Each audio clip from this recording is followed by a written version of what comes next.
selamat datang. Kali ini kita bakal bedah salah satu warisan pemikiran paling tajam dari Indonesia. Dan pertanyaannya simpel tapi penting banget. Apa gagasan dari masa lalu ini justru jadi senjata paling relevan yang kita butuhkan sekarang? Setiap hari kita kan dibanjiri informasi ya. Opini A bilang begini, opini B bilang begitu, saling tabrakan. Belum lagi masalah sosial yang kayaknya makin rumit aja. Nah, pertanyaannya, gimana caranya kita bisa mikir jernih di tengah semua ini? Gimana caranya biar nggak gampang kebawa emosi atau kena manipulasi? Ternyata ada loh jawaban yang radikal banget yang diajukan lebih dari 80 tahun lalu. Datangnya dari salah satu arsitek bangsa kita, Tan Malaka, lewat mahakaryanya Madilog. Oke, sekarang mari kita bongkar sama-sama apa sih isinya? Penting nih dicatat, Tan Malaka itu nggak ngasih kita dogma atau ajaran kaku. Nggak sama sekali. Dia nawarin sesuatu yang jauh lebih kuat. Sebuah metode. Bayangin aja kayak sebuah kotak perkakas, isinya 3 alat berpikir canggih yang dirancang khusus buat menembus kabut kebingungan. Yuk kita lihat satu persatu alatnya. Oke, alat pertama, materialisme. Tunggu dulu, ini bukan soal jadi materialistis, suka barang mewah, atau konsumtif ya. Bukan itu. Ini jauh lebih mendasar. Ini soal titik awal kita kalau mau berpikir. Jadi gini, menurut Tan Malaka, kalau mau ngertiin kondisi masyarakat, jangan mulai dari ide-ide luhur atau janji-janji politik yang diawang-awang. Mulailah dari barang jangjata atau hal-hal yang konkret. Intinya, lihat dulu fakta di lapangan yang bisa dipegang, bisa diukur, bukan cuma ngomongin konsep abstrak. Terus, relevansinya sekarang apa? Gini deh, cara pikir materialis itu nggak akan bilang kemiskinan itu takdir atau karena kurang bersyukur. Enggak, cara pikir ini bakal langsung nunjuk ke data. Data konkret kayak yang kita lihat ini. Data yang nunjukin gimana sih timpangnya kepemilikan aset di negara kita. Pertanyaannya jadi jelas, siapa yang punya apa? Dan gimana struktur kepemilikan itu ngebentuk realitas kita sehari-hari. Jadi, kondisi material itu, ya pangkal masalahnya. Lanjut, alat kedua, dialektika. Ini kuncinya buat ngerti kalau dunia tuh nggak statis.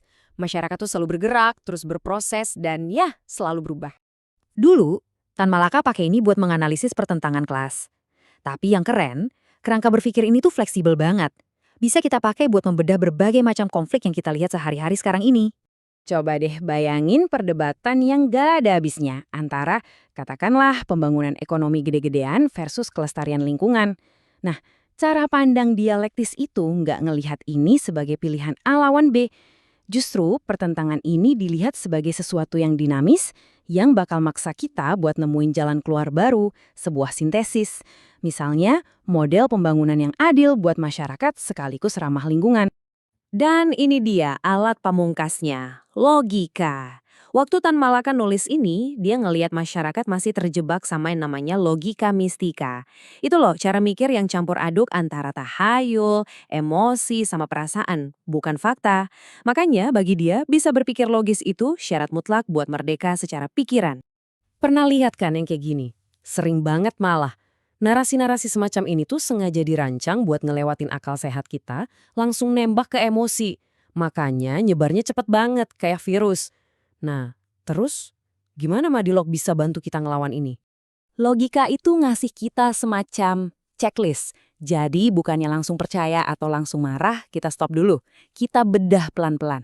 Sumbernya bener nggak? Omongannya masuk akal nggak? Ada cacat logikanya nggak? Terus kesimpulannya didukung bukti kuat nggak? Nah, inilah perisai kita buat ngadepin tsunami hoax dan disinformasi. Oke, jadi kita udah bahas 3 alatnya. Sekarang pertanyaannya, sebuah cara berpikir dari tahun 1940-an, kenapa kok jadi penting dan mendesak banget buat kita kuasai hari ini? Apalagi buat generasi muda yang bakal nentuin masa depan Indonesia? Intinya sih begini, Madilog itu kayak filter buat nembus semua kebisingan informasi. Metode ini maksa kita buat ngeliat akar masalahnya, bukan cuma yang kelihatan di permukaan. Jadi kita nggak cuma sekedar punya opini, tapi punya argumen yang dasarnya kuat. Kalau mau diringkas lagi, ada 3 gagasan inti yang paling penting buat anak muda sekarang. Pertama, berpikir ilmiah, pakai bukti dan logika, bukan dogma. Kedua, kesadaran kelas, sadar posisi kita di dalam struktur ekonomi. Dan ketiga, orientasi perubahan. Mikir kritis itu tujuannya buat mengubah keadaan, bukan cuma buat ngerti doang. Nah, ketiganya ini nyambung banget. Dengan berpikir ilmiah, kita jadi bisa paham struktur masyarakat secara objektif. Dan dari pemahaman itulah, kita jadi punya bekal buat bertindak dan bikin perubahan. Jadi, ini penting banget ya. Madilog itu bukan teori usang yang cuma ada di buku tebal. Buat pelajar, mahasiswa, aktivis, profesional, ya buat siapa aja yang ngerasa resah sama kondisi sekarang. Madilog itu nawarin metode yang konkret. Sebuah cara buat membangun nalar kita semua biar lebih sehat. Dan pada akhirnya, masyarakat yang lebih adil. Dan semuanya dimulai dari cara kita berpikir. Nah, itulah tadi pembahasan kita.